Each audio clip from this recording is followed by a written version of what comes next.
and see if we're going. We got a good sound, everything sound alright.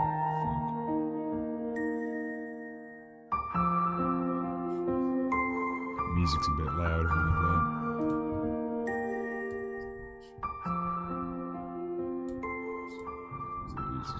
Mic just a bit. How about that? Does that sound good? Give me just a minute. Get everything else set up. Alright, everyone got their bingo cards ready? Send out all the bingo cards. I'll explain the rules in just a moment.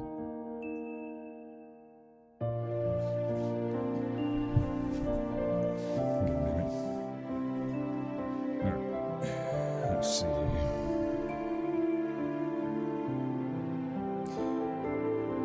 So tonight we are going to be reading Cringepasta. Turn down the music just a little bit more, just so I have it in the background.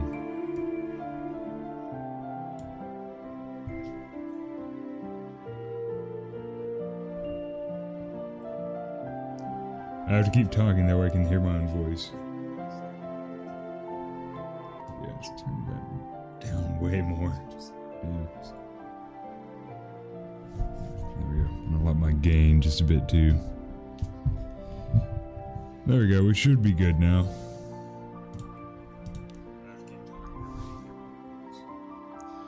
Alright. Does everything sound good? Everything going on?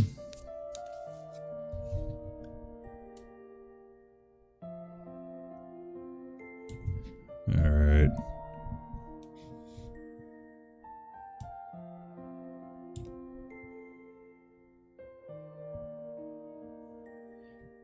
You don't have a bingo card. Oh, goddamn. DM me over Discord, and I'll send you one.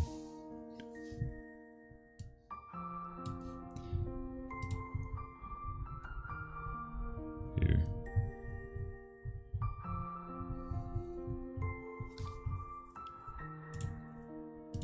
Here. I got you, homie. Number 5. There we go. Good. Alright, so just open that. I'll explain the rules in just a minute.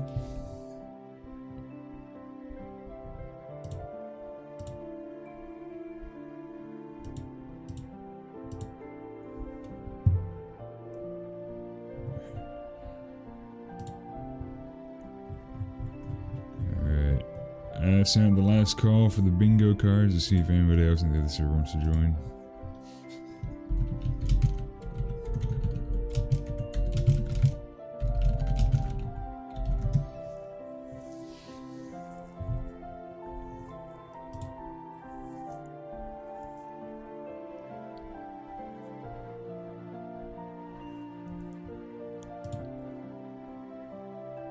And the pounding of the keyboard, gotta hate that shit.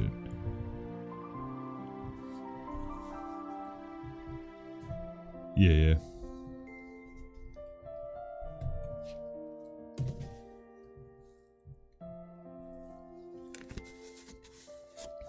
Alright, I have my raspberry iced tea next to me. That way I can keep reading for an hour straight and not get my voice all fucked up and tired. Let's see here.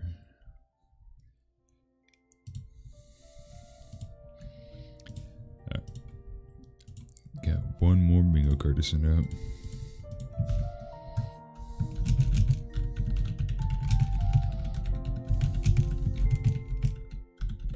I need to stop slamming on the keys so hard because I know y'all can hear that too, huh?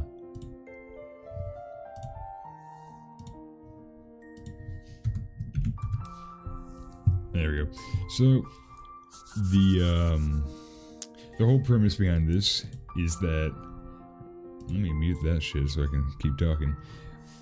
The whole premise behind this is I will be reading a few creepypastas this evening, and as I read them, I will see any quotes or anything that I will point, or not quotes, but tropes and shit that I will point out and mark off on the creepypasta bingo card.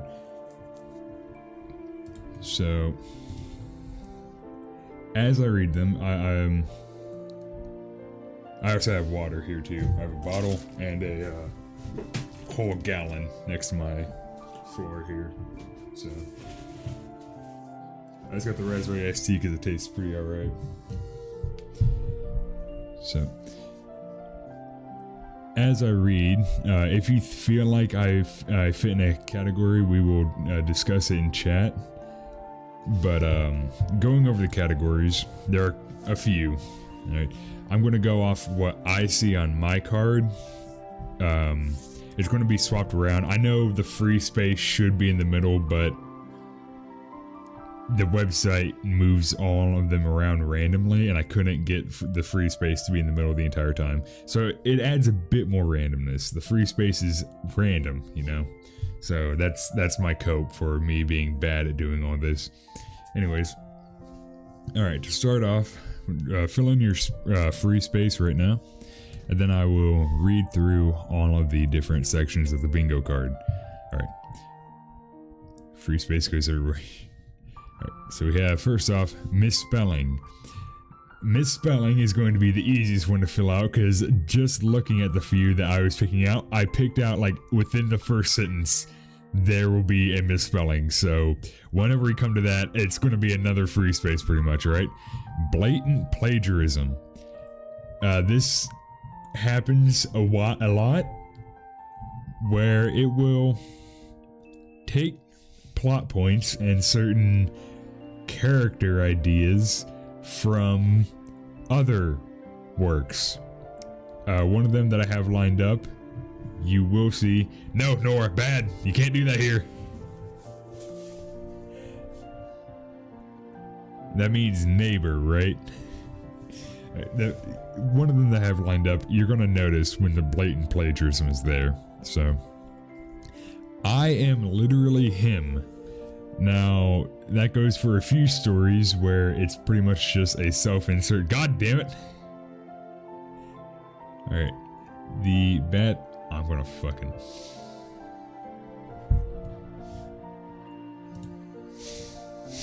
Jesus Christ. Alright. Bad structure. Some of these stories are pretty hard to follow along. Also, you broke it. You're only supposed to put one letter, dumbass. So it doesn't count. Each card is different. If they're all the same, then we all get bingo at the same time. Yeah, that's the point, is that each card has random, all the different spaces were randomized by the website, so each of you has a different bingo card ID. Alright, so we have weird kink shit. A lot of people like to put their fetish in stories, even though it's a fucking horror story. So you will probably see some weird kink shit in a couple of these. Bad grammar. Sometimes the sentences just don't flow together, and we're going to see a few of that. Alright, MC non-reaction. Main character non-reaction. The biggest one that I can think of, I'm not going to be reading Sonic.exe right now, but I will mention it. This is the biggest example of it, is the main character of Sonic.exe sees all this horrible shit going on and just continues on. The bingo card you gave me is the same as yours. That shouldn't be right. Hang on. Let me check that out.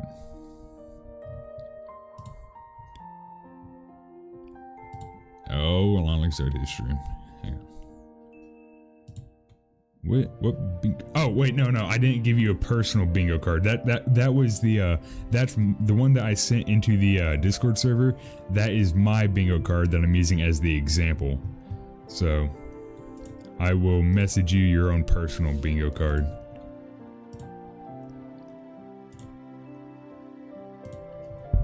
There we go.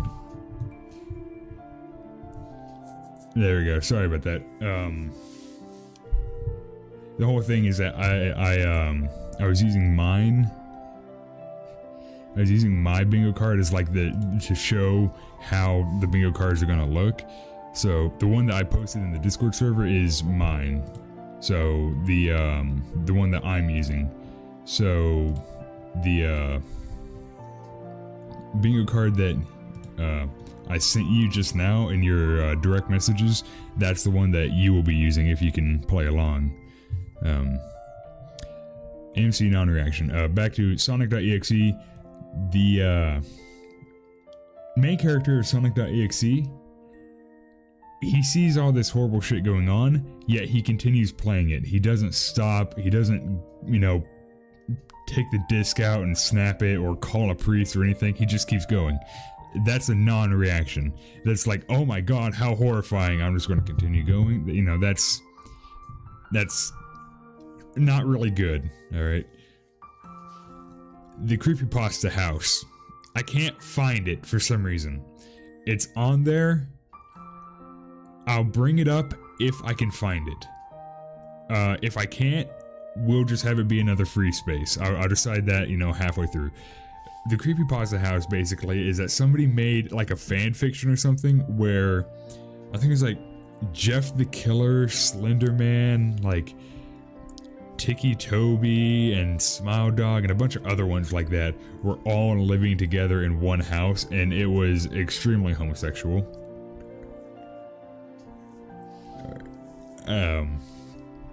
Should have put .exe in the title. Fuck, I should have made .exe. Well, god damn it. I should have definitely done that. Although I don't think I'm actually going to be reading a .exe story tonight, so it wouldn't be filled. .exe is its own sort of genre, I was saying like that. Childish thing now evil. Like a cartoon show that's now evil, a video game that's now evil, all that thing. That is a honest to god horror story right there, the Final Fantasy VII house. Weirdly horny. I shouldn't have to explain that one. Sometimes you just get a weird vibe. Alright. Rip-off of another pasta. Yes. Plagiarism isn't just from outside sources like other movies, books, or video games. Sometimes it's just the fucking other creepypastas ripping off other creepypastas. It's terrible. Has a song about it. Now, there are some good creepypasta songs on YouTube. A lot of them are bad, though. And honestly, a lot of them are really, really fucking odd. I'll say it like that. Why is my fucking thing not updating? Refresh. Did it work?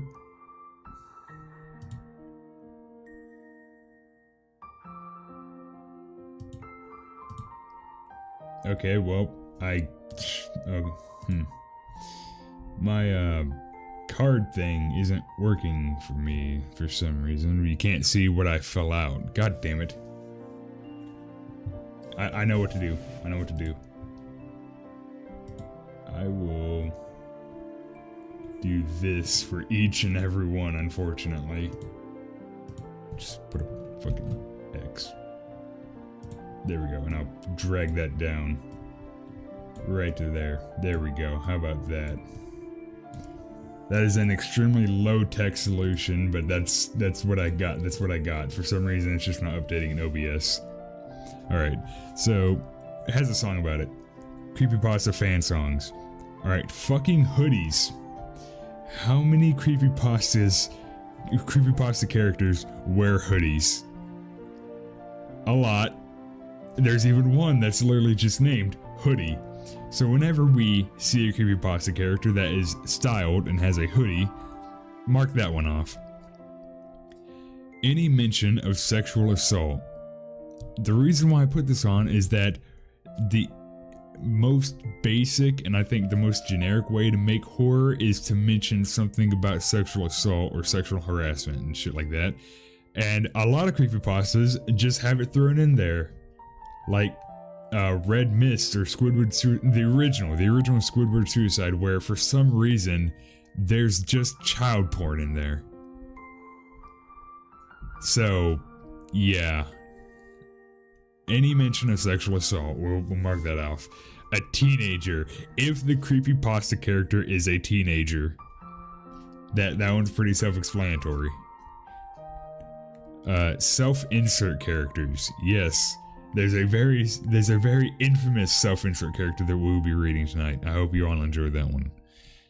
References to, now the difference between blatant plagiarism and references is that references is trying to be, you know, quirky and funny and shit. Plagiarism just straight up takes something from something else and puts it in that story. So yeah, COD points, my bad. Changed because of Twilight. A lot of these creepypastas do have updates. I'm not going to go through every single update to it, but there is a very noticeable one that I will bring up. Alright. Hyper realistic. Wait, is the protagonist the teenager or the villain? The villain. You know, the creepypasta character, you know? If the protagonist is a teenager, whatever. But if the killer, if Jim the Bamboozler up there, you see him, Jim the Bamboozler, if he is a teenager, that is sort of like, It's like a lighter ready player. Yeah. Alright, changed because of hyper realistic. How many fucking times have you seen hyper realistic? Even the one about that GIF that made people go deaf on 4chan was like it had hyper realistic eyes and a hyper realistic mouth. So if we come across that one, we will mark that one off. Alright, 2012. How many 2012-isms can we get? If you don't know what a 2012-ism, think of the internet back in 2012, specifically Tumblr-isms. If those crop up, oh my god. If something shows its fucking date, oh my god. Just gonna double check, yep. Right. Totally real. Now, some of these creepypastas do come from the unfiction forums. The unfiction forums has a rule that you have to treat everything posted on there as if it was real. However, people still know it's still a fiction story, but there are people that swear up and down that certain creepypastas are absolutely real, and you need to take them dead serious. So, well, as we come across those, we're going to mark that one off. Overly abusive parents. Oh boy. Have your parents ever made you go to church? You think that's abuse? Yeah. A lot of people decide they want to take out their frustrations with getting into an argument with their parents by completely writing their parents as just the worst. Deaf on 4chan. Okay, no, do I have to read that creepypasta? Okay, I will come to that creepypasta whenever I get to it. There's a certain one that I want to bring up. I can bring that one up later, but there's an interesting creepypasta about a certain GIF on 4chan. Changed because of Five Nights at Freddy's. Now, there's a lot of these, and oh my god, are they terrible. The biggest one that I think changed because of Five Nights at Freddy's, I'm not going to read it tonight, but it's probably abandoned by Disney because the author was actually manipulated. Well, not manipulated, but he was swayed by Five Nights at Treasure Island. The whole thing about Five Nights at Treasure Island sort of changed some of the writing style that he had. Written on Tumblr. Oh my god, there was a few of these that I looked up and I was like, holy shit. Fucking... Okay, some of these date themselves just with the way they're written. Some of these date themselves because you know for a goddamn fact it's from Tumblr. Mommy didn't buy me McDonald's on the way home from school. I will now shoot her. Unironically, there are creepypasta characters like that. We'll get to it. And I'm using the term creepypasta sort of fast and loose because other people, the people that have written these stories, have used the term creepypasta fast and loose. So if what I say about creepypasta doesn't really line up with what you think a creepypasta should be, I'm sorry, I can't help you. I'm only the messenger for all these. So, the first one, I have a few lined up already. I'll have to look up some of the others, but the first one that we're going to read is a very classic, the face of creepypastas.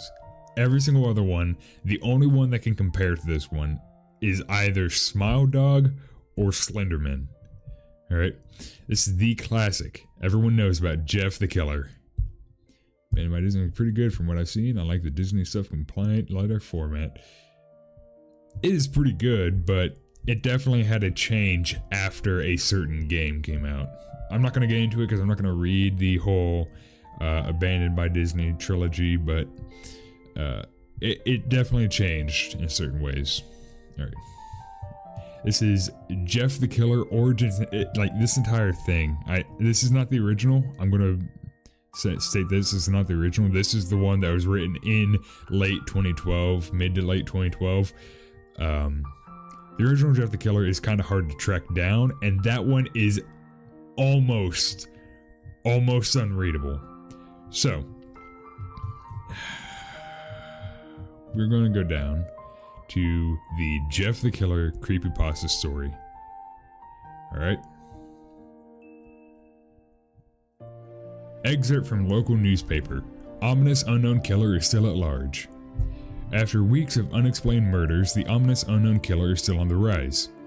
After little evidence has been found, a young boy states that he survived one of the killer's attacks and bravely tells his story.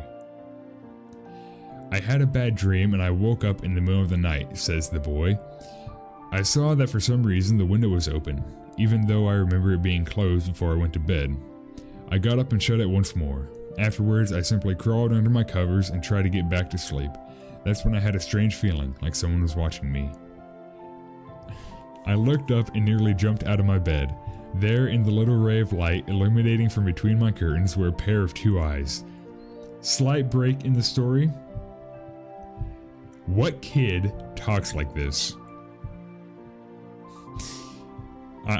That's just a narrative complaint, but this doesn't sound like the voice of a kid, a young boy, alright? When get a chance, give me the TLDR of how FNAF changed the Abandoned by Disney in the Discord when you get a chance. I'll definitely have to reread them again because I want to make sure I get it down. Teen, just did we already hit teen? Not yet. We haven't hit the origin story yet. Come on now. Right, wait, do I have to go back up for the origin story? No. Alright, we'll go back down and I'll just keep reading from here. Alright. Illuminating from between my curtains were a pair of eyes. These weren't regular eyes, they were dark, ominous eyes. They were bordered in black and just plain out terrified me.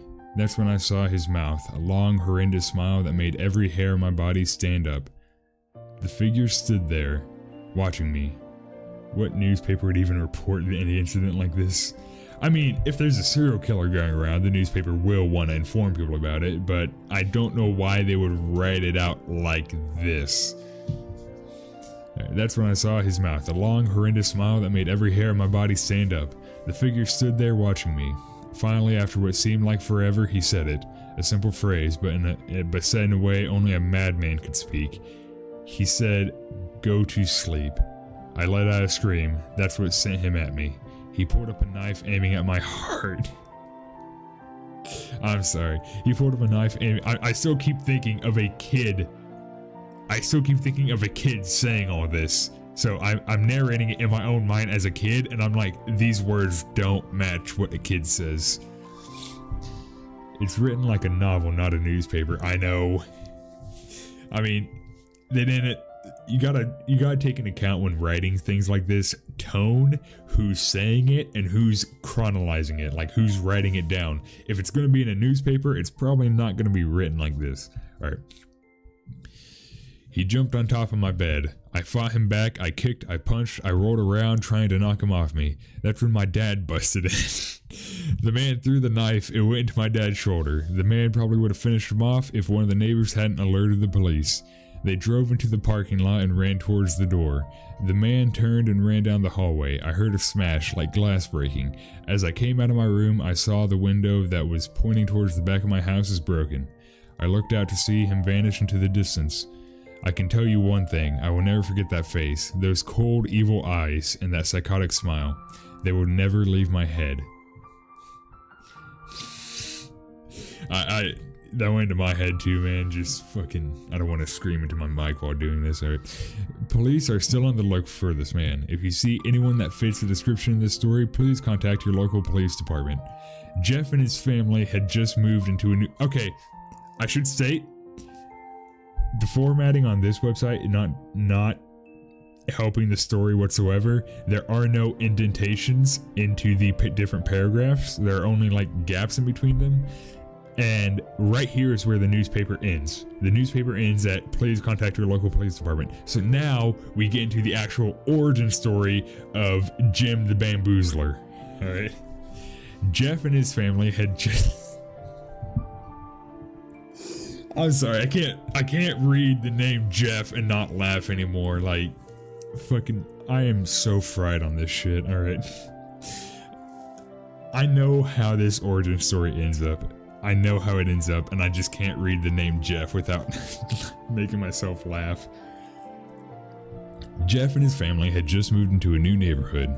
His dad had gotten a promotion at work, and they thought it would be best to live in one of those fancy neighborhoods. Jeff and his brother Liu, his name is spelled L-I-U, Liu, couldn't complain though. They are trying to feign being a good writer. Yeah, I mean... Don't throw glass in a stone house whenever you use the wrong there. Alright, don't worry about it, man. Alright, Jeff and his brother Liu couldn't complain though. A new, better house. What was not to love? As they were getting unpacked, one of their neighbors came by. Hello, she said. I'm Barbara. I live across the street from you. Well, I just want to introduce myself. Okay, first grammar mistake. They put myself space my space self. First grammar mistake, so we're gonna call that one on there. Now the spelling mistakes and the grammar mistakes I will have to is that a misspelling or a grammar mistake? What do you think? I will have to call that out because I'm not actually showing the stories for the main reason that there are a lot of ads trying to pop up on these pages and I don't know what kind of ads they are, and if one manages to get through, I'd rather not get my stream nuked because of a sex ad. So I'm not gonna show that page. Alright, so. Alright. Is that a misspelling or a grammar mistake? I'll call it a misspelling. I don't know, there's going to be plenty of grammar mistakes now, so we might as well just put misspelling. So mark misspelling on your bingo card. I'll have to mark it in this, so. There we go. And X. Bada boom, bada boom. That is misspelling. Mark it on your bingo card, and we will continue on. Alright. Yep, there we go. Alright. Well, I just wanted to introduce myself and to introduce my son. She turns around and calls her son over. Billy, these are our new neighbors. Billy said hi and ran back to play in his yard. My first thought is, how fucking old is Billy? Now, you're gonna think that the ages of all the kid characters in the story are questionable. That's coming up soon. Alright, don't worry. Well, said Jeff's mom, I'm Margaret, and this is my husband Peter, and my two sons Jeff and Liu. They each introduced themselves, and then Barbara invited them to her son's birthday. Jeff and his brother were about to eject when their mother said that they would love to. When Jeff and his family are done packing, Jeff went up to his mom. Mom, alright. I'm gonna hold off on that one actually. Mom, why would you invite us to some kid's party? If you haven't noticed, I'm not some dumb kid. Oh boy. "Jeff," said his mother, "we just moved here. We should show that we want to spend time with our neighbors. Now we're going to that party and that's final." Jeff started to talk but stopped himself, knowing that he couldn't do anything. Whenever his mom said something, it was final. It sure was final. He walked up to his room and plopped down on his bed. He sat there looking at his ceiling when suddenly he got a weird feeling. Not so much pain, but a weird feeling. He dismissed it as just some random feeling. He heard his mother call him down to get his stuff and he walked down to get it. The next day, Jeff walked downstairs to get breakfast and got ready for school. As he sat there eating his breakfast, he once again got that feeling. This time it was stronger. It gave him a slight, tugging pain, but he once again dismissed it. As he and Liu finished breakfast, they walked down to the bus stop. Hang on a second. Okay, it's stronger, so it makes sense that now he feels a slight tugging pain. I was going to call out saying earlier it said that he did not feel pain, but now he does, but I guess it fits because he said this time it was stronger. Alright. As he and Liu finished breakfast, they walked down to the bus stop. They sat there waiting for the bus, and then, all of a sudden, some kid on a skateboard jumped over them, only inches above their laps. They both jumped back in surprise. Hey, what the hell? Oh god. The kid landed and turned back to them. He kicked his skateboard up and caught it with his hands. The kid seemed to be about 12, 1 year younger than Jeff. He wears an Aeropostale shirt and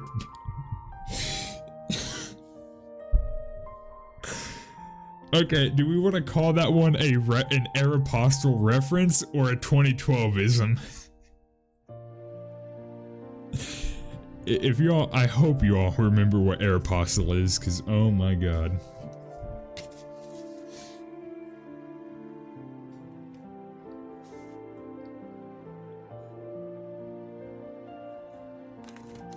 Pardon me. I think that one is going to be a reference, an Aeropostale reference. Because you sort of have to remember and know what an Aeropostale shirt is. What the hell is an Aeropostale shirt? People still wear Aeropostale, but like mostly, I don't know how to say this without being. Mostly dudes from India wear Aeropostale nowadays. And that's not a stereotype or a racist thing, that's just an observation that I see them wearing a lot of Aeropostale now. So, I actually don't know that one. You guys don't know Aeropostale? Oh my god.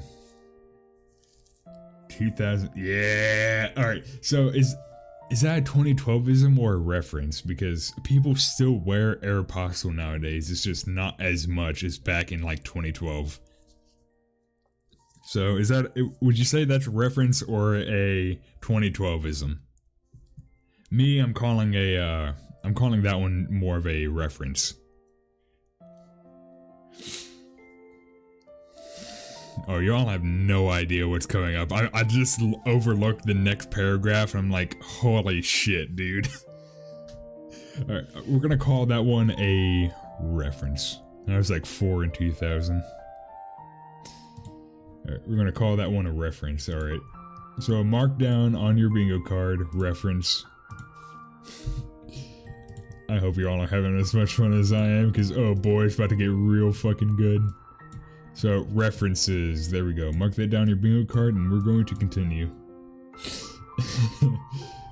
Oh fuck, I'll change the song to something a bit different this time. Oh fuck, that's live shit, isn't it? There we go. I'll change it up, that way y'all don't have to listen to the same song looping for, what is it, 30 minutes now? Damn.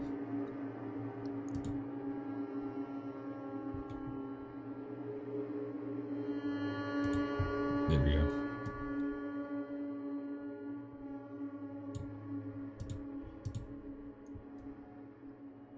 Alright, that sounds pretty good. Alright. The most 2000s-ism would be Hollister. I still don't have a Hollister shirt, so I don't know if I should be offended by that. Alright. Now, Aeropostale shirt and ripped blue jeans. Quote, Well, well, well, it looks like we got some new meat, unquote. Suddenly, two other kids appeared. One was super skinny and the other was huge, so Biggie and Smalls. Well, since you're new here, I'd like to introduce ourselves. Over there is Keith. Jeff and Lear looked over to the skinny kid. He had a dopey face that you would expect a sidekick to have, and he's Troy. They looked over at the fat kid. Talk about a tub of lard. This kid looked like he hadn't exercised since he was crawling. Oh, fuck.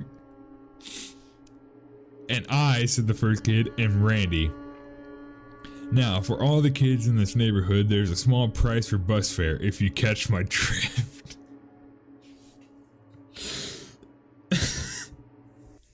If you catch my drift. Liu stood up, ready to punch the lights out of the kid's eyes when one of his friends pulled a knife on him.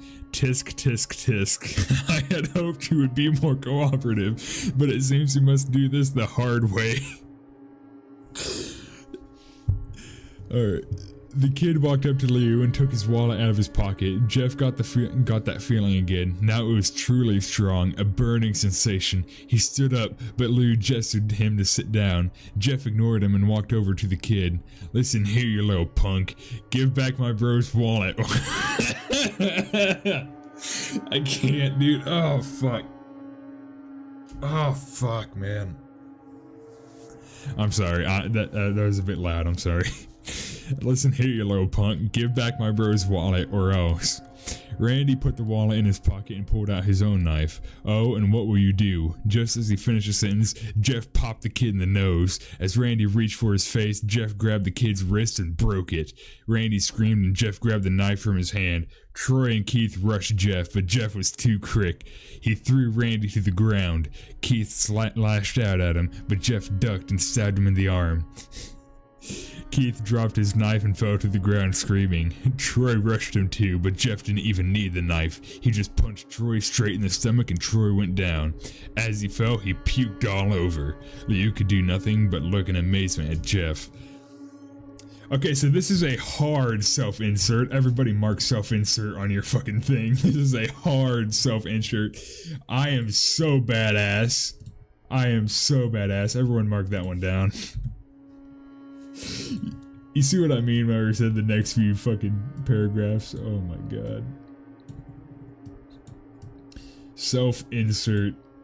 Even though he didn't mention himself, the fact that he's going this hard on how badass and cool Jeff is, massive self-insert. Alright.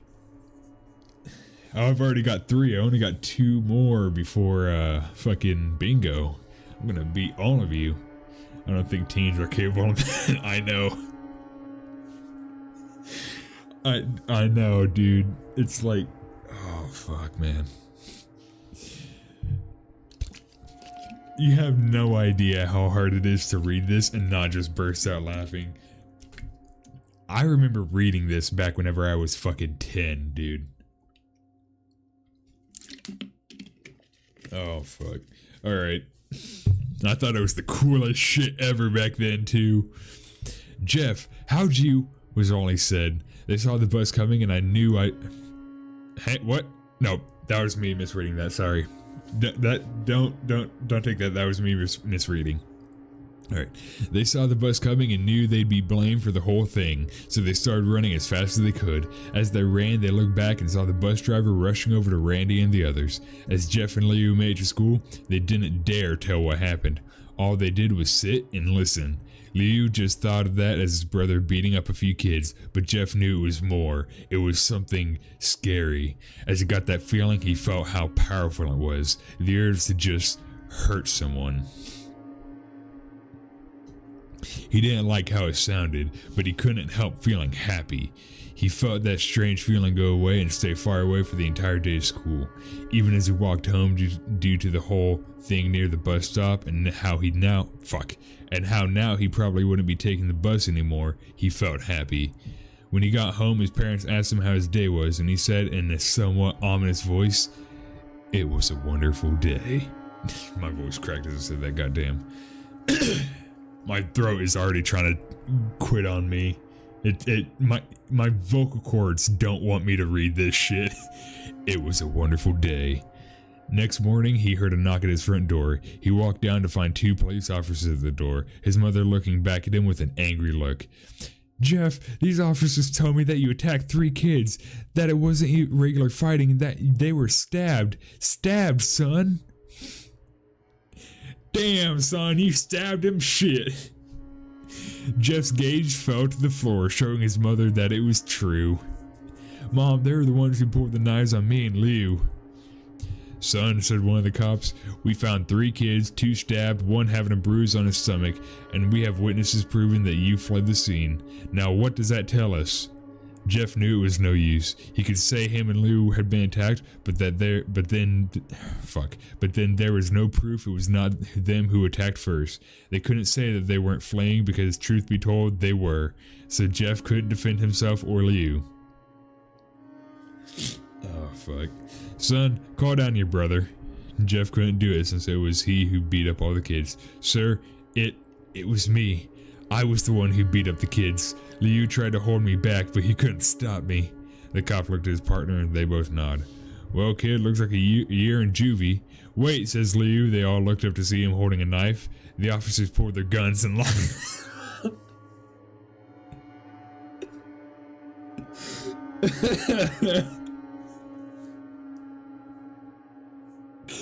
Oh, fuck me.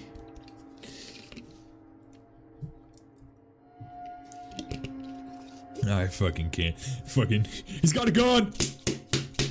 Fucking A. Alright, the officers... American police moment, goddamn.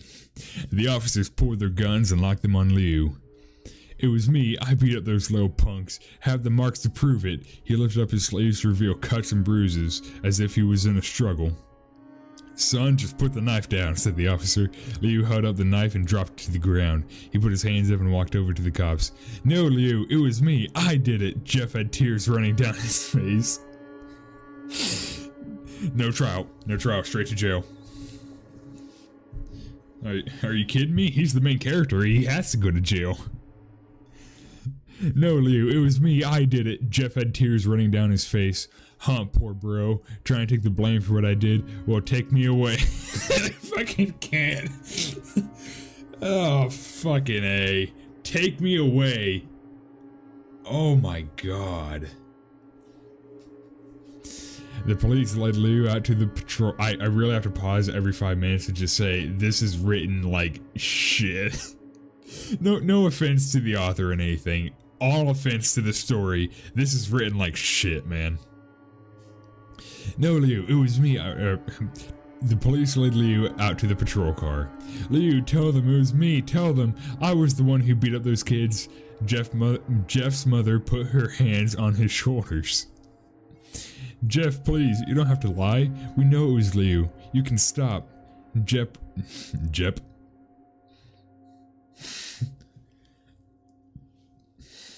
I am the law, and the law says die. Jeff, please, you don't have to lie. We know it's Liu. You can stop. Isn't Liu Jeff's younger brother? Why the fuck would they think it was him and not the older brother?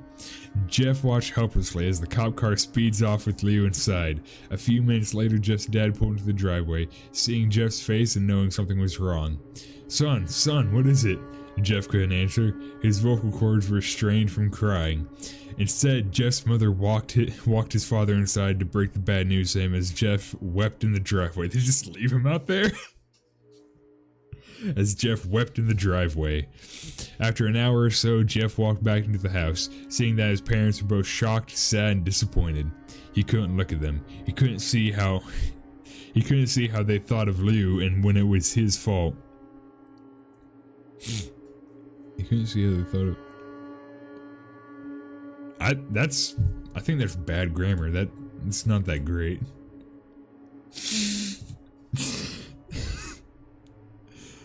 Oh, fuck.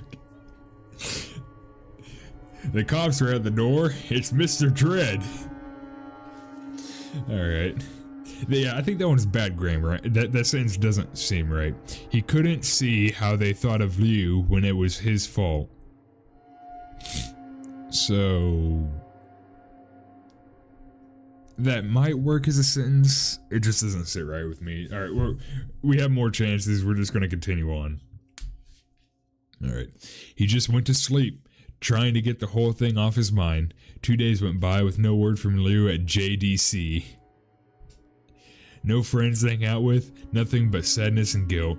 That is until Saturday, when Jeff is woken up by his mother with a happy, sunshiny face. "Jeff, it's the day," she said as she opened up the curtains and let light flood into his room. What's the day?" asked Jeff as he stirs awake. "Why, it's Billy's party." He was now fully awake. Yes, that was indeed a Judge Dredd reference. "Mom, you're joking, right? You don't expect me to go to some kid's party after..." There's a long pause. "Jeff, we both know what happened. I think this party could be the thing that brightens up the past days. Now get dressed." Jeff's mother walked out of the room and downstairs to get ready herself. He fought himself to get up. He picked out a random shirt and a pair of jeans and walked downstairs. He saw his mother and father all dressed up, his mother in a dress and his father in a suit. He thought why they would ever wear such fancy clothes to a kid's party. "Son, is that all you're going to wear?" said Jeff's mom. "Better than wearing too much," he said. His mother pushed down the feeling to yell at him and hid it with a smile. "Now, Jeff, we may be overdressed, but this is how you go if you want to make an impression," said his father. Jeff grunted and went back up to his room. "I don't have any fancy clothes," he yelled downstairs. What the fuck, his mom is psycho. Nobody acts like a real person, and it's going to get way worse. "I don't have any fancy clothes," he yelled downstairs. "Just pick out something," called his mother. He looked around his closet for what he could call fancy. He found a pair of black dress pants. He found a pair of black dress. Oh fuck, it's the outfit. He found a pair of black dress pants he had for special occasions and an undershirt. He couldn't find a shirt to go with it though. He looked around and found only striped and patterned shirts, none of which go with dress pants. Finally, he found a white hoodie to put on.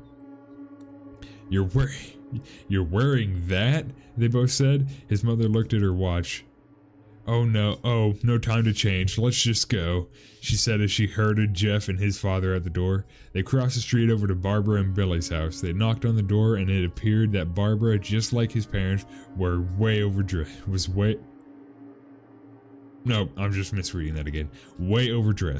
As they walked inside, all Jeff could see were adults, no kids. "The kids are out in the yard, Jeff. How about you go and meet some of them?" said Barbara.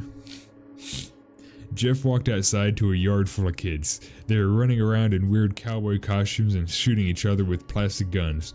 He might as well be standing in a Toys R Us. Suddenly a kid came up to him and handed him a toy gun and hat. Hey, wanna play?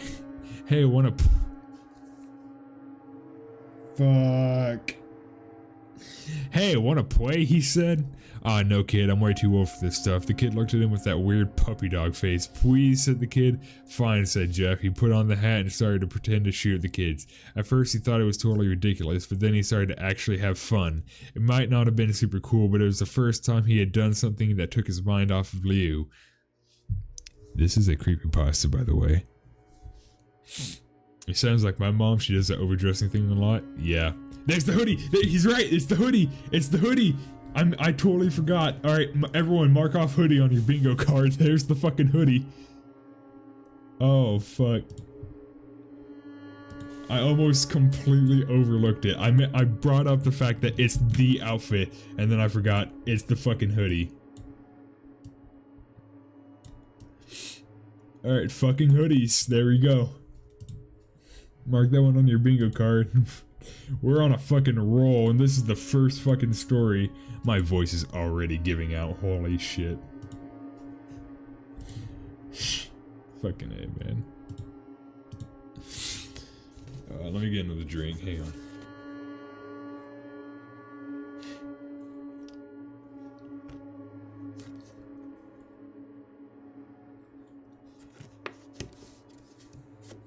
God damn it, don't spoil it.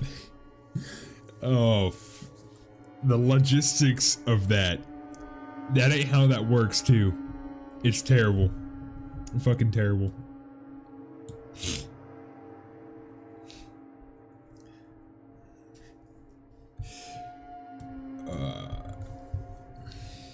I could see why other VTubers that are streaming sniff a lot, because holy fuck, talking this much is really fucking with my sinuses.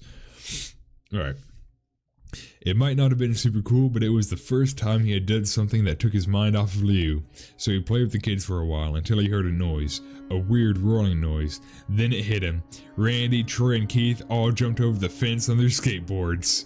And fucking Breaking Benjamin was playing. Yeah, maybe don't drink raw whiskey. Not in my YouTube chat at least, thank you.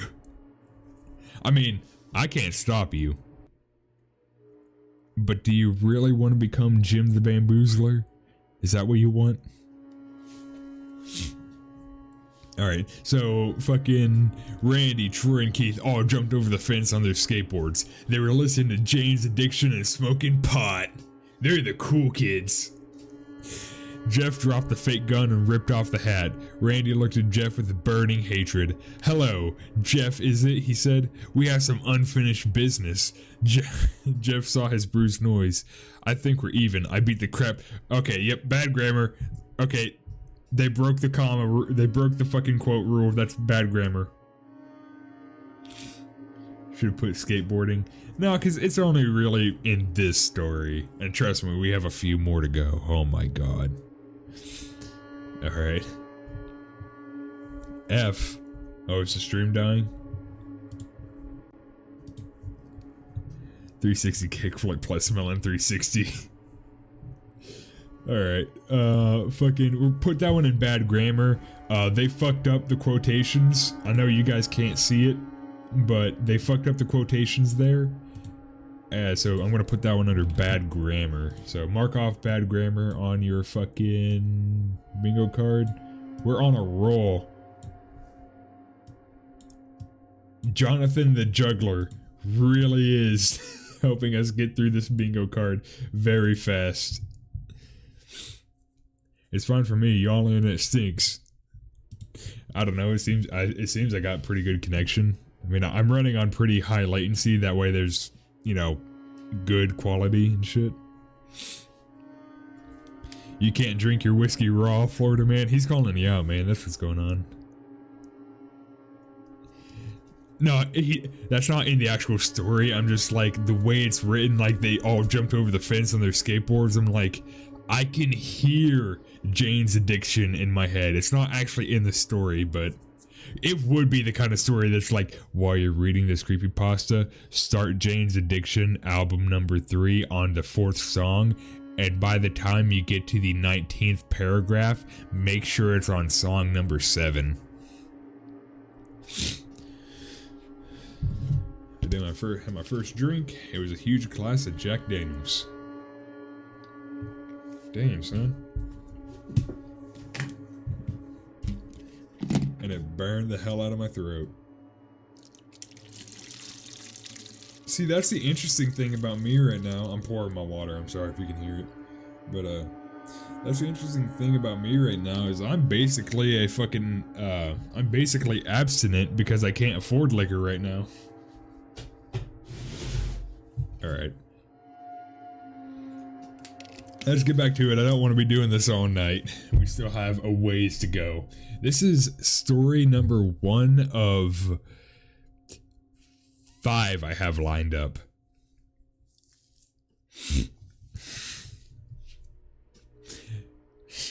I think we're even. I beat the crap out of you and you got my brother sent to JDC. Randy got an angry look in his eyes. Oh no, I don't go for even. I go for winning. You may have kicked our asses that one day, but not today. As he said that, Randy rushed at Jeff. They both fell to the ground. Randy punched Jeff in the nose and Jeff grabbed him by the ears and headbutted him. Jeff pushed Randy off him and both rose to their feet. Kids were screaming and parents were running out of the house. Troy and Keith both pulled guns out of their pockets. No one interrupts or guts will fly, they said. Randy pulled a knife on Jeff and stabbed it into his shoulder. I want you all to know the escalation in this story. They took what was at most 1 year in juvie into a fucking attempted murder charge and threatening multiple people with firearms, like at least 2 counts each of brandishing a weapon over a fucking fist fight. Stephen King bullies. Well, no one's got raped yet, so can't really be Stephen King. No one interrupts or guts will fly, they said. Randy pulled a knife on Jeff and stabbed it into his shoulder. Jeff screamed and fell to his knees. Randy started kicking him in the face. After 3 kicks, Jeff grabs his foot and twists it, causing Randy to fall to the ground. Jeff stood up and walked towards the back door. Troy grabbed him. Need some help? He picks Jeff up by the back of the collar and throws him through the patio door. As Jeff tries to stand, he's kicked down to the ground. Randy repeatedly starts kicking Jeff until he starts to cough up blood. Come on, Jeff, fight me. Also, how did they get guns? White kids. That's all I can say about that, man. Just white kids. Come on, Jeff, fight me. He picks Jeff up and throws him into the kitchen. Randy sees a bottle of vodka on the counter and smashes a glass over Jeff's head. Fight! He throws Jeff back into the living room. Come on, Jeff, look at me. Jeff glances up, his face riddled with blood. I was the one who got your brother sent to JDC, and now you're just going to sit here and let him rot there for a whole year? You should be ashamed. Jeff starts to get up. You call yourself a true Nord? Fight for your family's honor. Oh, finally, I'm gonna read all of his fucking lines in that voice from now on. I hope it gets really annoying. Oh, finally, you stand and fight. Jeff is now to his feet, blood and vodka on his face. Once again, he gets that strange feeling, the one in which he hasn't felt for a while. Finally, he's up, says Randy as he runs at Jeff. That's when it happens. Something inside Jeff snaps. His psyche is destroyed. All rational thinking is gone. All he can do is kill. He grabs Randy and power drives him to the ground. He gets on top of him and punches him straight in the heart. The punch causes Randy's heart to stop. I can't fucking read this shit, man. The punch causes his heart to stop. Oh, fuck. As Randy gasps for breath, Jeff hammers down on him, punch after punch. Blood rushes from Randy's body until he takes one final breath and dies. Everyone is looking at Jeff now. The parents, the crying kids, even Troy and Keith. Although they easily break their gaze and point their guns at Jeff. Jeff sees the guns trained on him and runs for the stairs. As he runs, Troy and Keith let out fire on him, each shot missing. Jimmy the wrestler. So Randy got beat to death and Jeff is outrunning bullets. Jeff runs up the stairs. He hears Troy and Keith fall out behind. As they let out their final rounds of bullets, Jeff ducks into the bathroom. He grabs the towel rack and rips it off the wall. Troy and Keith race in, knives ready. Troy swings his knife at Jeff, who backs away and bangs the towel rack into Troy's face. Troy goes down hard, and now all that's left is Keith. He's more agile than Troy though, and ducks when Jeff swings the towel rack. He dropped the knife and grabbed Jeff by the neck. He pushed him into the wall. A thing of bleach fell down on top of him from the top shelf. A thing of bleach. Wait, so is he superhuman? That's what the implication is. Oh yeah, and the parents are just watching? Oh fuck yeah, dude. Dude, a thing of bleach. The story quite literally reads verbatim, quote, a thing of bleach fell down on top of him from the top shelf. They couldn't say a cup of bleach, a bottle of bleach, a fucking basket of dry bleach. No, it's a thing of bleach. We already have bad grammar knocked off. I want to knock it off a second time. It burnt both of them and they both started to scream. Jeff wiped his eyes as best as he could. He pulled back the towel rack and swung it straight into Keith's head. As he lay there bleeding to death, he let out an ominous smile. What's so funny? Asked Jeff. Keith pulled out a lighter and switched it on. What's funny is that you're covered in bleach and alcohol. Jeff's eyes widened as Keith threw the lighter at him.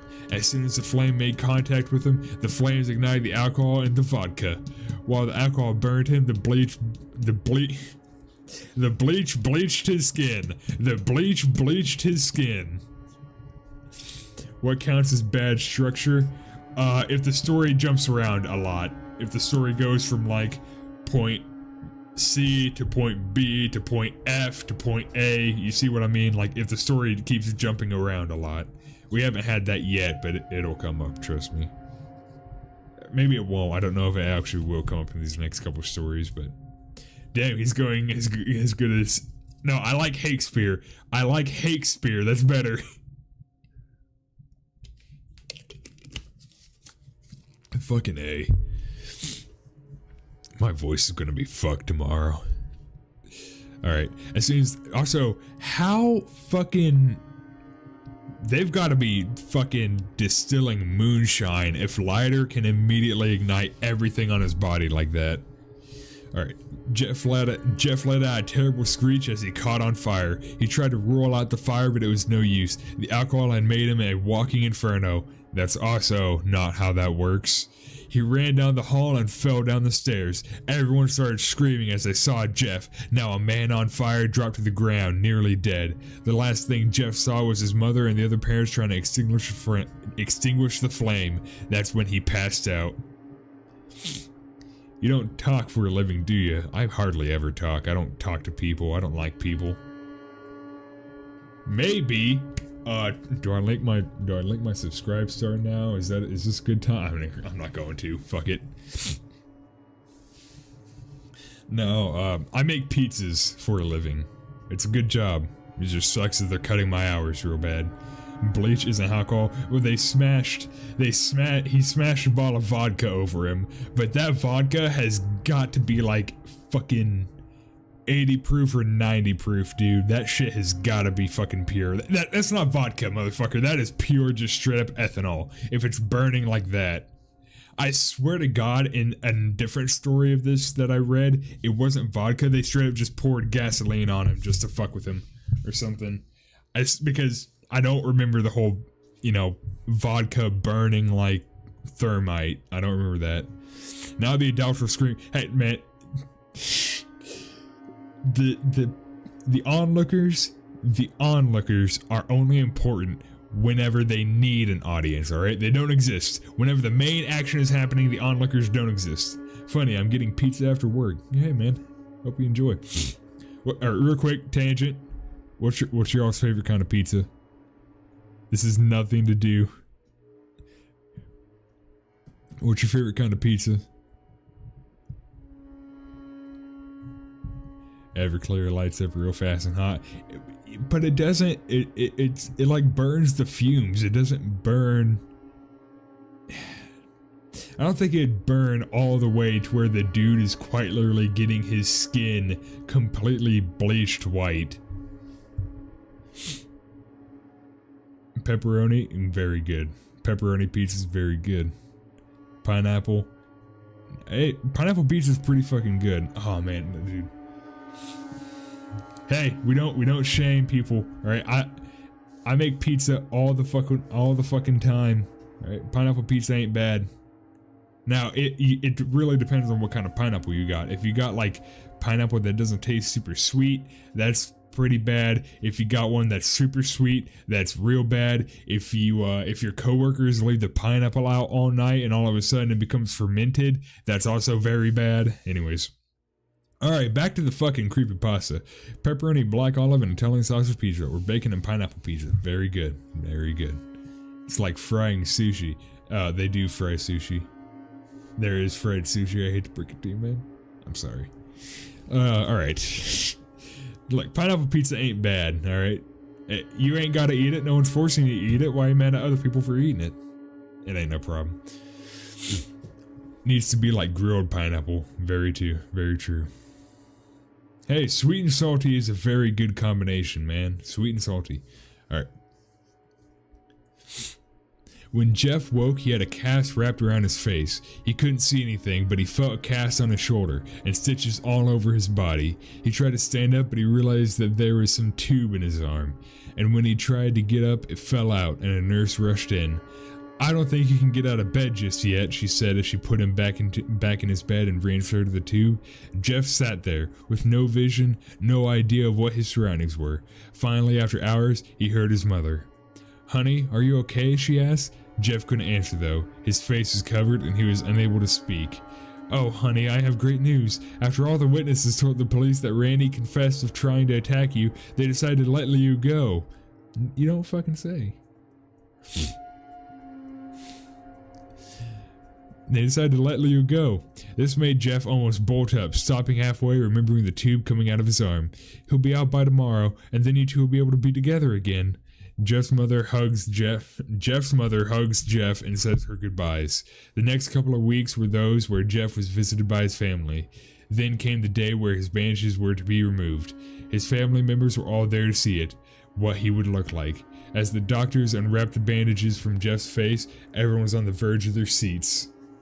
They know what's coming. They're prepared. I want to see his face. I want to see that face. They're all sitting there waiting. Is this whenever he becomes Jack the Juggler? That's not how that works, I know. There are so many fucking leaps in logic. Like, the logistics of everything that happens in this story are so out of whack. Alright. As the doctors unwrapped the bandages from Jeff's face, everyone was on the edge of their seats. They waited until the last bandage holding the cover over his face was almost removed. "Let's hope for the best," said the doctor. He quickly pulls a cloth, letting the rest fall from Jeff's face. Jeff's mother screams at the sight of his face. Leo and Jeff's dad stare awestruck at his face. What happened to my face?" Jeff said. He rushed out of bed and ran into the bathroom. He looked in the mirror and saw the cause of the distress. His face. It's horrible. His lips were burnt to a deep shade of red. His face was turned into a pure white color, and his hair singed from brown to black.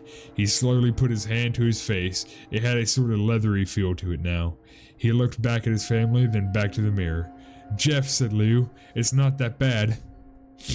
"Not that bad," said Jeff. "It's perfect." His family was equally surprised. Jeff started laughing uncontrollably. His parents noticed that no period in between uncontrollably and the new sentence, by the way. "So he's the Joker?" Hey, don't, hey, there's no plagiarism. Come on, man. We haven't gotten to the plagiarism yet. "Not that bad," said Jeff. "It's perfect." Is that plagiarism? Do we need to mark that one off as plagiarism? My man was flame boiled and he was able to jump for joy. Do we actually, is that plagiarism for the Joker? Do we actually need to mark that one off?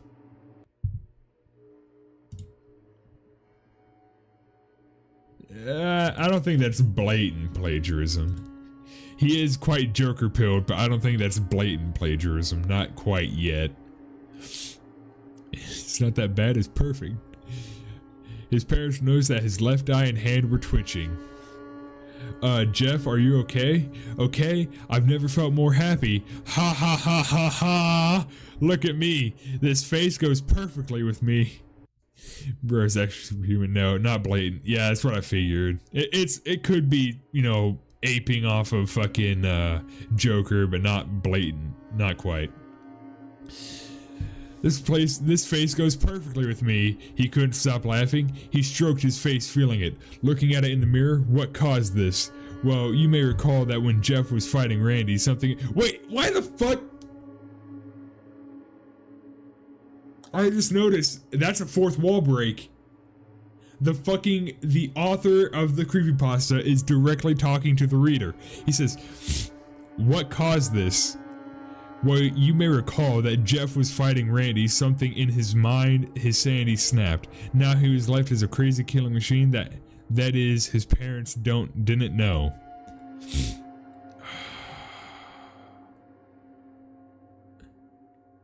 The Dark Knight movie, yeah. I don't think, fuck. Why did, that is why the fuck does it all of a sudden just change to addressing the reader? Why does it fucking address the reader? I don't... Oh my god, that is fucking terrible. Doctor said the immersion is completely destroyed. I'm sorry, it's gone. There was no immersion in the first place, but now it's just, there is no hope. We have jumped the shark at this point. Notice we didn't jump the shark whenever those 3 kids shut up a birthday party. Alright. Doctor, said Jeff's mom, is my son alright? You know, in the head? Say it right in front of him, goddamn. Oh yes, this behavior is typical for patients that have taken very large amount of painkillers. If his behavior doesn't change in a few weeks, bring him back here and we'll give him a psychological test. Oh, thank you, doctor. Jeff's mother went over to Jeff. Jeff, sweetie, it's time to go. Jeff looks away from the mirror, his face still forming into a crazy smile. "'Kay, mommy, ha ha ha." His mother took him by the shoulder and took him to get his clothes. This is what came in, said the lady at the desk. Jeff's mom looked down to see the black dress pants and white hoodie his son wore. Now they were clean of blood and now stitched together. They don't do that. Jeff's mother led him down to his room and made him put his clothes on. Then they left, not knowing that this is their final day of life. And kind of spoiling what happens later on, goddamn. Later that night, Jeff's mother woke to a sound coming from the bathroom. It sounded as if someone was crying. She slowly walked over to see what it was. When she looked into the bathroom, she saw a horrendous sight. Jeff had taken a knife and carved a smile into his cheeks. "Jeff, what are you doing?" asked his mother.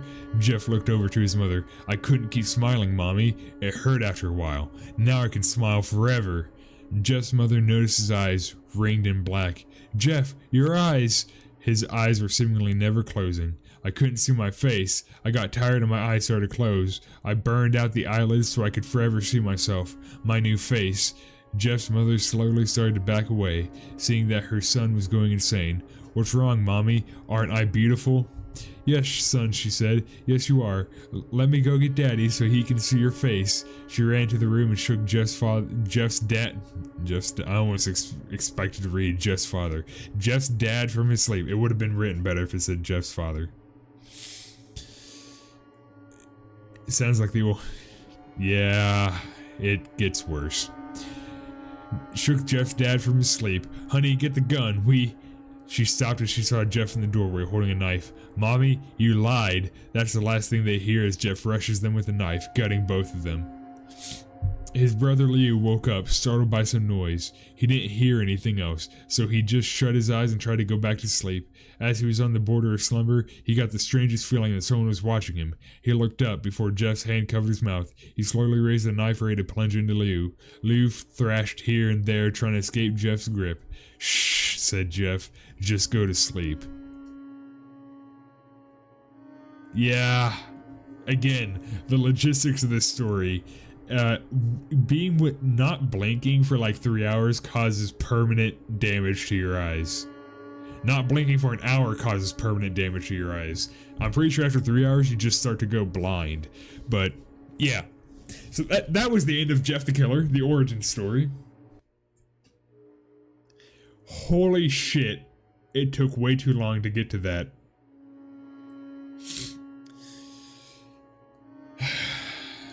Anybody have anything to say about that?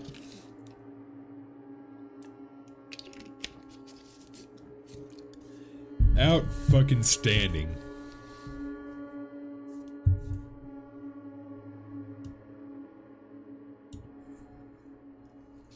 Are we having fun yet? Okay, so that was Jeff the Killer. All in all, it really shouldn't have taken that long. I'm sort of, going through this. Doesn't that count as teenager? Yes. Yes, it does. Jeff the Killer was 13 at that time. Whenever he became Jeff the Killer, he was 13. So, let's mark off teenager.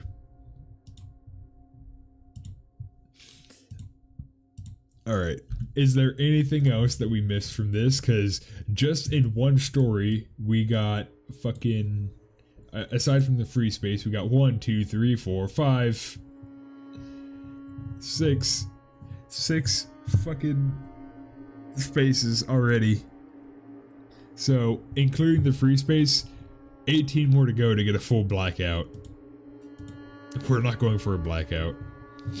Shakespearean, come on now. Shakespearean. Oh, fuck.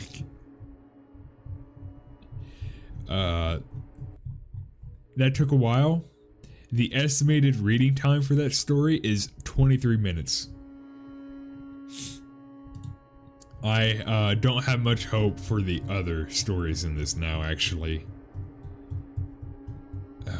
Fuck. Alright.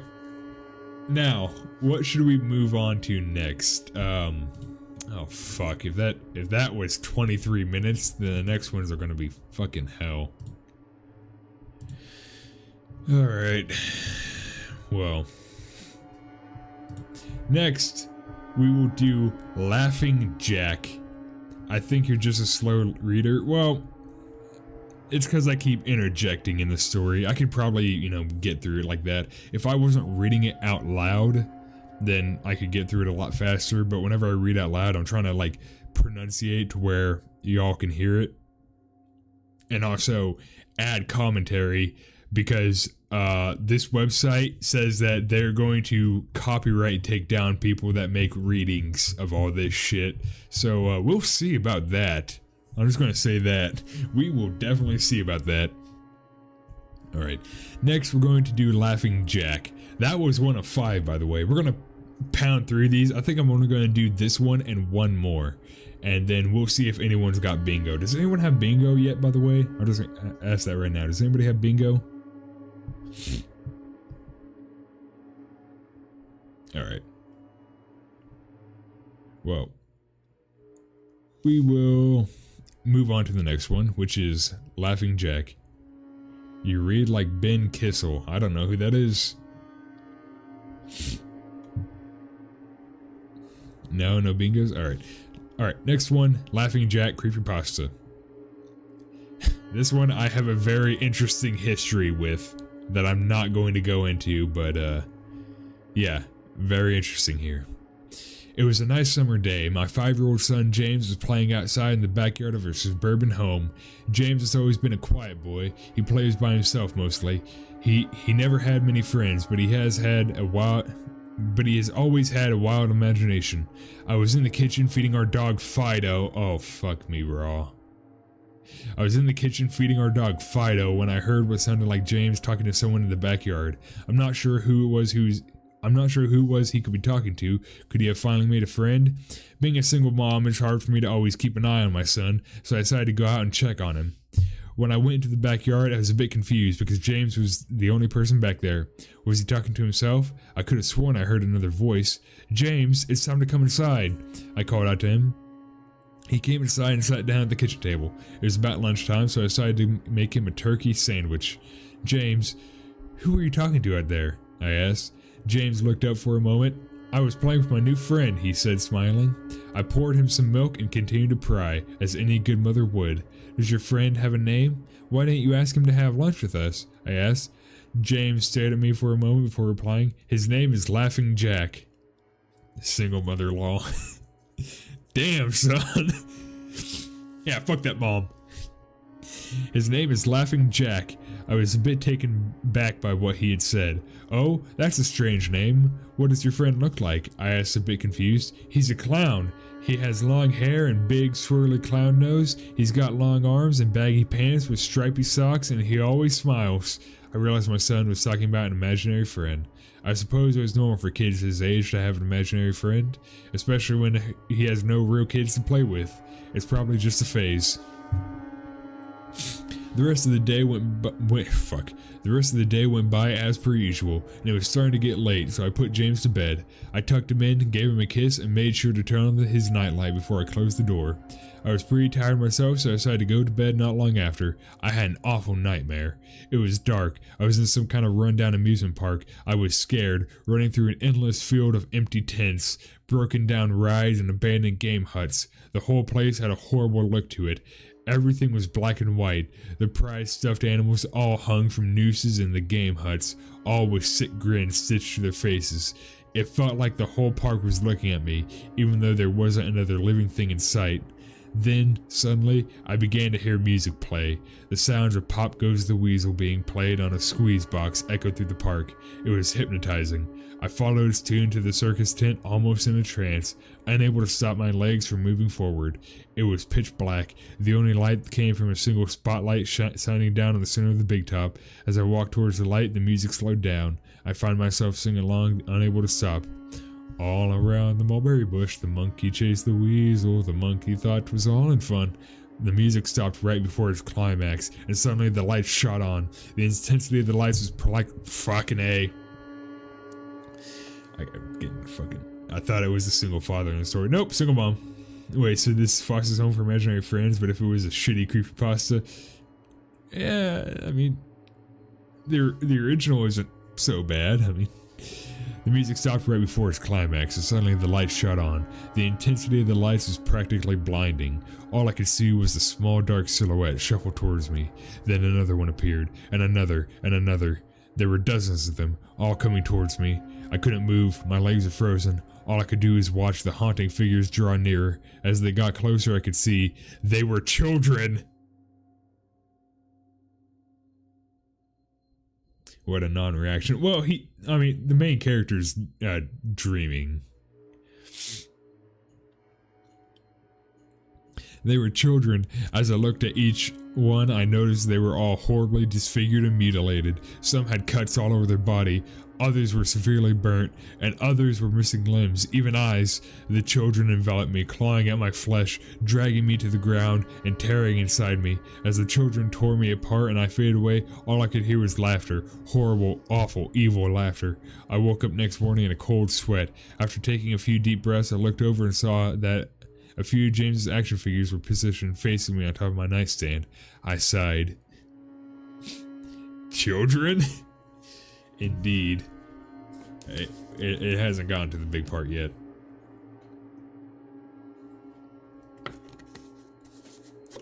Alright, I looked over and saw a few of James's action figures were positioned facing me on top of my nightstand. I sighed.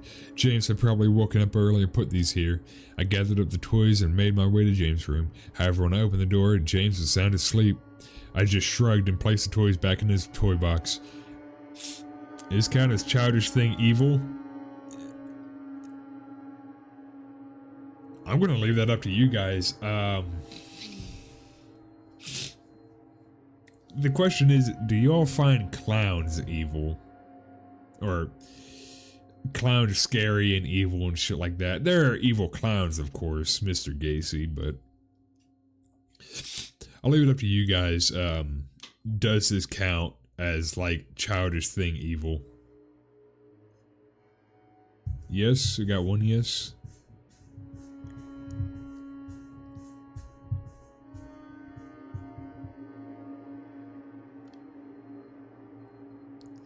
It was Pop Goes the Weasel. I mean, it was just a song that was playing. It's not like the song itself turned evil. It's just a song that was playing in someone's dreams, so.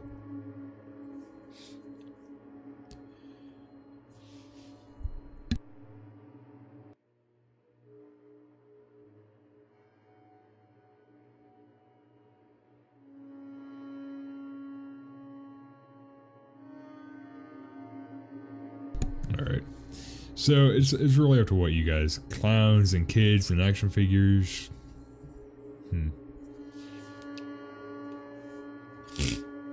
Oh, pretty childish. I'll leave it up to you guys.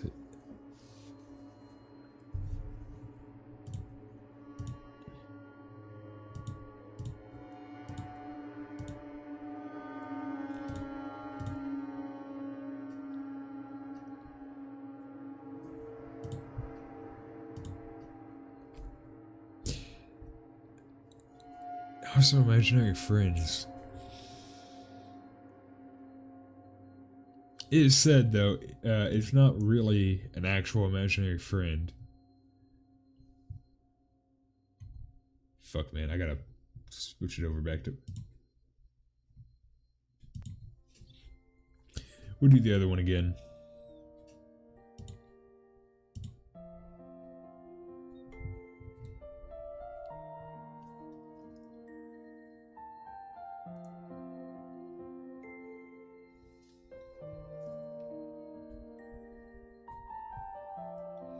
Wait, it's a ghost? No.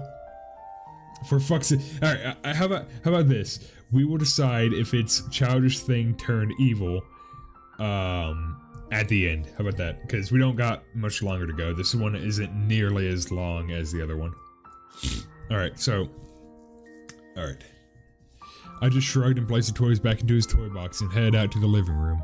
A little while later, James woke up and I made him breakfast. He was quiet and seemed a bit groggy. Perhaps he didn't sleep well either. I decided to ask him about the toys. James, honey, did you put the toys in Mommy's room this morning? His eyes shot up at me for a moment, then quickly glanced back down at his cereal. Laughing Jack did it. I rolled my eyes and responded, will you tell Laughing Jack to keep the toys in your room? James nodded and finished up his breakfast and decided to go out play out in the backyard. Horrors and disagreement. Alright, we'll get back into it. God damn it.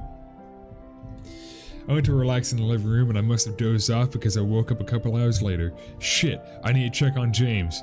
I was a bit worried. It had been over 2 hours and I haven't checked on him. I went stepped out into the backyard. We already have bad grammar marked off, so fuck it. James wasn't there anymore. I was getting nervous, so I called out to him, James, where are you? Just then I heard a giggle come from the front yard. I rushed through the gate around the front of the house. James was sitting on the sidewalk. I breathed a sigh of relief and walked over to him. James, how many times have I told you to stay in the backyard? James, what are you eating? James looked up at me, then reached into his pocket and pulled out a handful of hard candies in all colors. That I don't know why that was hard for me to read. A handful of hard candies in all colors. This made me very nervous. James, who gave you that candy? James just stared at me, not speaking. James, please tell Mommy where you got that candy. James hung his head down and said, Laughing Jack gave it to me. My heart sunk. I kneeled down to look into his eye. James, I've had enough. They fucked up the quote again. Why do they not know how to place quotation marks properly? James, I've had enough of this damn Laughing Jack thing. He is not real. Now this is a very serious situation and I need to know who gave you the candy. I could see my son's eyes tear up. But Mom, my Laughing Jack did give me the candy. I closed my eyes and took a deep breath. James has never lied to me, but what he's telling me is impossible. I make him spit out the candy and I throw the rest away. James appears to be fine. Maybe I'm just overreacting after all he could have gotten it from Tom and Linda. Maybe I'm just overreacting after... Okay, if there's no comma there. I'm truly a single mother. Of fucking course. Look. Having a job doesn't apply to creepypastas unless the job is part of the creepypasta. Either way, I'm going to have to keep a closer eye on James. That night I put James to bed as usual and decided to go to bed early myself. Suddenly I was woken up by a loud bang coming from the kitchen. I sprung out of the bed and hurried down the stairs. When I got to the kitchen I was horrified. Everything on the counters had been thrown on the floor, and our dog Fido hung dead from the light fixture. His stomach was cut open and stuffed with candy, the same type that James was eating earlier that day. My shock was quickly broken by a sharp scream coming from James's room, followed by loud crashes. I quickly grabbed a knife from the drawer and moved up the stairs, with the speed that only a mother whose child in danger could have. Oh, fuck me. This is written by a woman. I burst through the door and flicked on the lights. Everything in the room was knocked over and tossed on the floor. My poor son in his bed crying and shaking with fear, a pool of urine staining the sheets. I scooped my child up and ran out of the house and went next door to Tom and Linda's house. Luckily they were still awake. They let me use their phone and I called the police. It didn't take them long to arrive, and I explained what happened. They looked at me as if I were crazy. They searched the house where all they found was a dead dog and 2 trash rooms. The officer told me that someone had probably gotten to the house and done this right before making a quick escape when they heard me coming up the stairs. I knew it wasn't true. All the doors were locked and none of the windows were open. Whatever was in my house didn't come from outside. The next day, James stayed inside. I didn't want him to leave my sight. I went to the garage and found his old baby monitor and set up in his room. If anything comes into it that night, I was going to be able to hear it. Shouldn't dead animals be on the bingo?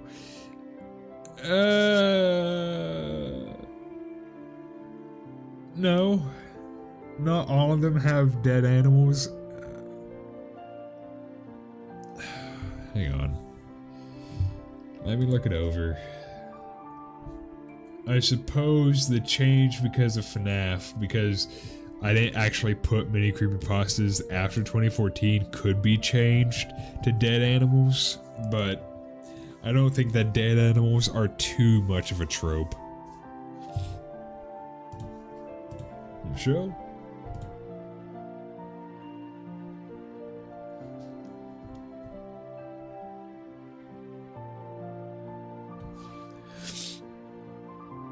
Oh my god.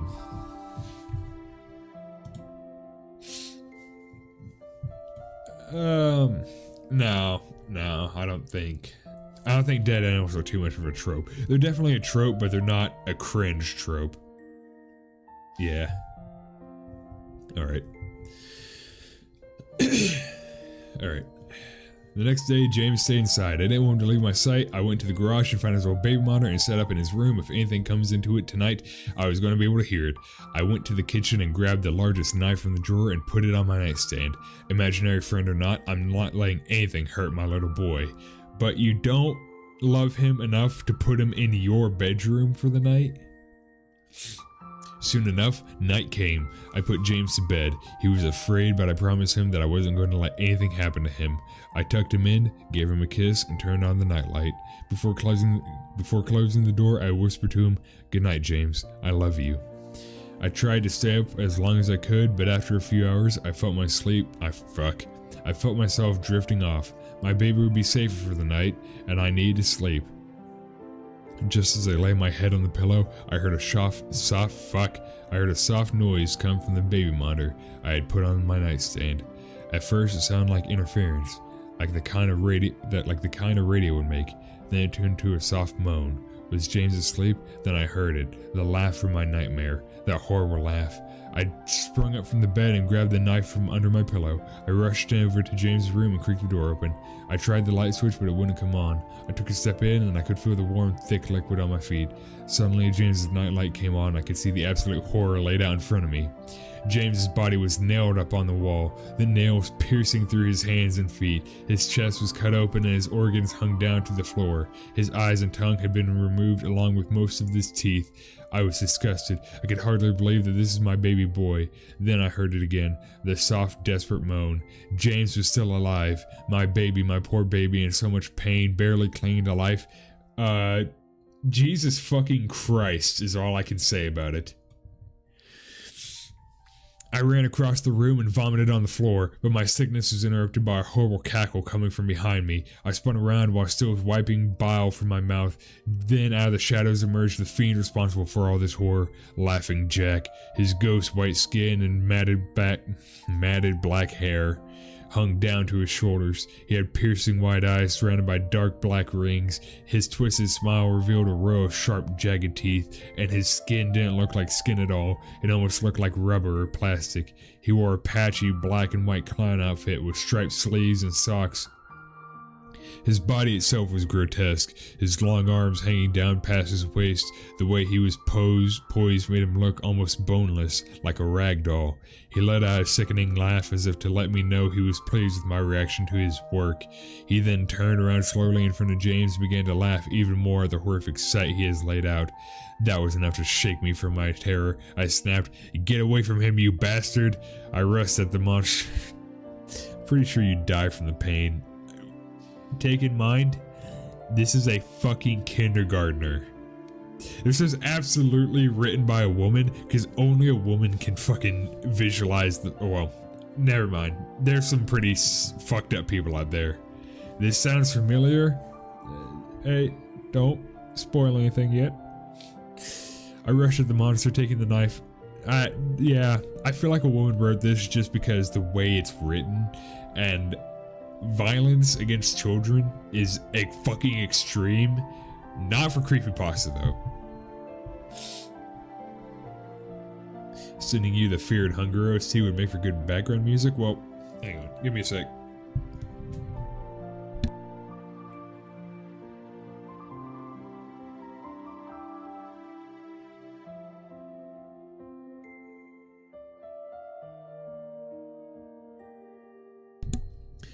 I just fucking sneezed so goddamn hard, I think I almost died.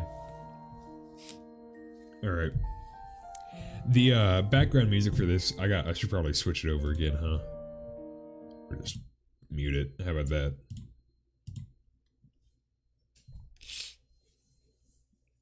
Alright, the background music that I have playing right now is the OST for the game Mad Father, which is my favorite RPG Maker game. I fucking love Mad Father.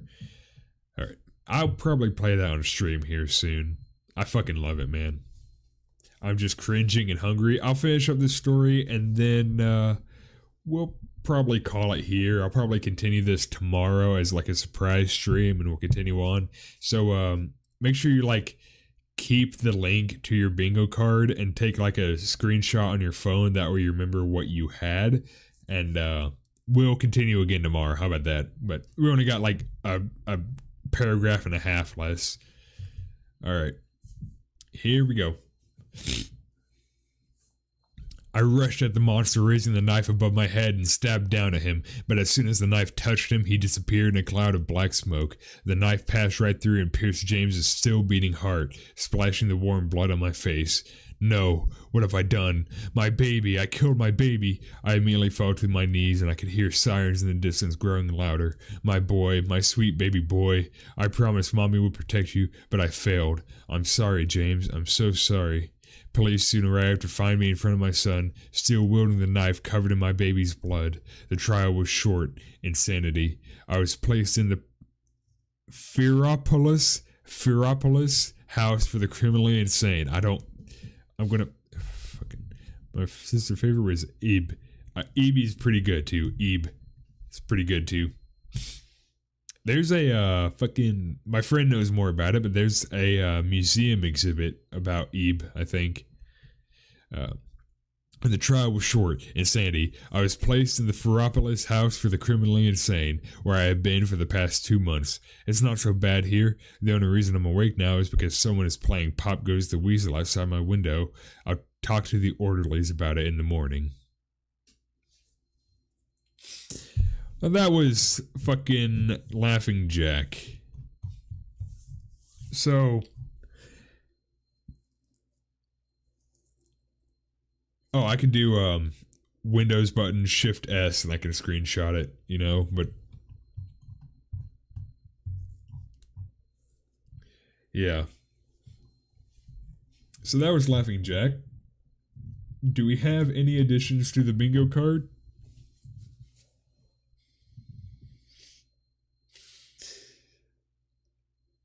I will say, oh yeah, there's a lot of fucking songs. We definitely missed Have a Song About It for the Jeff the Killer one. On your bingo cards, make sure you put on it Has a Song About It for the Jeff the Killer one. I forgot about that one. I'm sorry. But yeah, Jeff the Killer has a lot of music about him and none of them are good. Well, some of them are pretty alright. Alright. The fucking Painted Smile by Madame Macabre, that one is pretty good. But a lot of them are pretty fucking bad. So make sure you put in fucking Has a Song About It. Anything else that we need to add? Weirdly horny, childish thing, now evil. Fuck. I didn't mention. Okay, I'll talk about the creepypasta house tomorrow. Be looking forward to the stream tomorrow. I will talk about the creepypasta house. Holy fuck! If I find it, I'm going to read the every single 40,000 words. I swear to God, you have no fucking idea what I'm talking about, dude. It is so. Oh fuck! I think that's going to completely fill out the entire bingo card tomorrow if I find that and read it. It was good though. It was a good stream tonight. All right. Does anybody have bingo before we end? I know it probably wasn't the best. My voice really started giving out way too early. I'm sorry about that. As I stream more and I'll probably end up talking more, my voice will get used to talking more. And I'll better the way that I speak in my streams. It was really fun. It was good to interact with people. The Creepypasta house is pure cringe. Don't, like, alright, Nora, I'm gonna have to ask you, don't spoil anything. They need to experience it pure, it's like straight up. They need to experience it firsthand, alright? What about the Proud Family fan fiction? That's the longest written story. The Loud House? The Loud House revamped? I am not reading that. No. So we got 3 in a row and 3 spots. God damn. Well, I guarantee you, if I can find the Creepypasta House one, I think we're all getting bingos next time, straight up. So, I will be on the lookout for that tomorrow. Stream again tomorrow. If I do stream tomorrow, it's probably going to be at 9 p.m. Central Standard Time. I will definitely look for the original Creepypasta House one. I want you all to know the pain, the fucking cursed knowledge, the actual fucking Lovecraftian knowledge that I have to live with, knowing about the Creepypasta House. Alright, we're going to call that for tonight. I hope you all enjoyed the bingo. Make sure you save what's on your card. We'll pick up on it again tomorrow. This was incredibly fucking fun. I had a lot of fun. I know, creepy. It's fun to shit on these, but remember, if you know the original author or you find the original author or anything like that, don't harass them. Their stories are cringe, but they don't deserve. Oh, well, the Final Fantasy VII house is real. I don't think so, but oh fuck, man, you have no idea though. All right, we're gonna call that it for the night. Thanks for coming by. I will sound better tomorrow. Thank you. Have a good one.